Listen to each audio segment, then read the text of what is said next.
ನಮಸ್ಕಾರ. ನಾವು ನಮ್ಮ ವಿಡಿಯೋದಲ್ಲಿ ಯಾವಾಗ ಪ್ರಿಡಿಕ್ಷನ್ ಮಾಡಬೇಕಾದಾಗ ಪ್ರತಿ ಸಲ ಕೆಲವೊಂದು ಟೈಮಲ್ಲಿ ನಾವು ಬ್ಲರ್ ಅಂತ ವರ್ಡ್ ಯೂಸ್ ಮಾಡ್ತೀವಿ. ಎಕ್ಸಾಕ್ಟ್ಲಿ ಇದು ಬ್ಲರ್ ಅಂದರೆ ಏನು?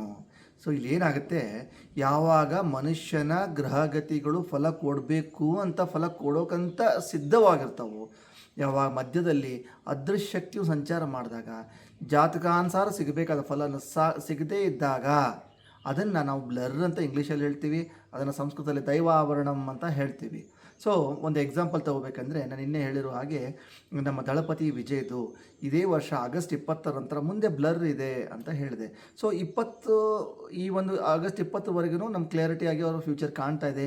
20 ನಂತರ ಅಂದರೆ ಆಗಸ್ಟ್ 20 ನಂತರ ಇದು ದೈವಕ್ಕೆ ಮೀಸಲಾದಂಥದ್ದು. ಆ ದೈವಶಕ್ತಿ, ಆ ಒಂದು ಶಕ್ತಿ ಅಡ್ಡ ಬಂದಾಗ ಅದು ಒಳ್ಳೆಯದೂ ಮಾಡ್ಬೋದು, ಅದು ಕೆಟ್ಟದ್ದೂ ಮಾಡ್ಬೋದು. ಎಲ್ಲಿವರೆಗೂ ಅದರ ಆಟ ಇರುತ್ತೋ ಅಲ್ಲಿವರೆಗೂ ಜಾತಕದಲ್ಲಿ ಎಂಥದೇ ಫಲವಿದ್ರೂ ಕೂಡ ಸಿಗಲ್ಲ. ಸೊ ಅದನ್ನೇ ನಾವು ಬ್ಲರ್ ಅಂತ ಹೇಳಿದ್ದು, ದೈವಾವರಣಂ ಅಂತ ಹೇಳಿದ್ದು. ಅಂದರೆ ದಳಪತಿ ವಿಜಯ್ 5 ವರ್ಷ CM ಆಗ್ತಾನಂತನೂ ನಾವು ಹೇಳೋಕ್ಕಾಗಲ್ಲ, ಇಲ್ಲ ಗೌರ್ಮೆಂಟ್ ಲ್ಯಾಬ್ಸ್ ಆಗ್ತದಂತನೂ ಹೇಳೋಕ್ಕಾಗಲ್ಲ. ಎಲ್ಲಿವರೆಗೂ ಆ ದೈವ ತನ್ನ ಆಟವನ್ನು ಆಡಿ ಬಿಟ್ಟು ಹೋದ ನಂತರನೇ ನಮಗೆ ಆ ಒಂದು ರಿಸಲ್ಟ್, ಆ ದೈವದ ಉದ್ದೇಶ ಏನಾಗಿತ್ತು, ಆ ಶಕ್ತಿಯ ಉದ್ದೇಶ ಏನಾಗಿತ್ತು ಅಂತ ನಮ್ಗೆ ಗೊತ್ತಾಗುವಂಥದ್ದು. ಸೊ ಇದಕ್ಕೆ ನಾವು ಬ್ಲರ್ ಅಂತ ನಮ್ಮ ಒಂದು ಪ್ರಿಡಿಕ್ಷನ್ಸಲ್ಲಿ ಪದೇ ಪದೇ ಕೆಲವೊಂದು ಪ್ರಿಡಿಕ್ಷನ್ ನಾನು ಯೂಸ್ ಮಾಡ್ತಾ ಇರ್ತೀನಿ. ಯಾಕೆಂದರೆ ಕೆಲವೊಂದು ಜನ ಸುಮಾರು ಪ್ರಶ್ನೆ ಕೇಳ್ತಾಯಿದ್ರು, ಏನು ಬ್ಲರ್ ಅಂತಂದರೆ. ಸೊ ಈ ಥರವಾದಂಥ ಬ್ಲರು.